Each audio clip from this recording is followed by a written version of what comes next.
ભાવનગર જિલ્લાના મહુવા શહેર નજીક આવેલ ભાણવડ ગામ જવાના રસ્તા પર એલસીબી દ્વારા બાતમીના આધારે લાખો રૂપિયાનો વિદેશી દારૂ ઝડપાયો।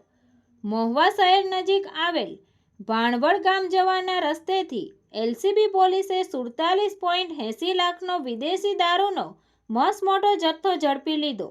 મળતી માહિતી અનુસાર ભાવનગર એલસીબી પોલીસ પેટ્રોલિંગમાં હતા તે દરમિયાન બાતમીના આધારે મહુવાના ભાણવડ જવાના રસ્તા પર ખોડિયાર માતાના મંદિરની બાજુમાં રોડ ઉપર એક ટ્રકમાંથી મસમોટો ઇંગ્લિશ દારૂનો જથ્થો ઝડપી લીધો।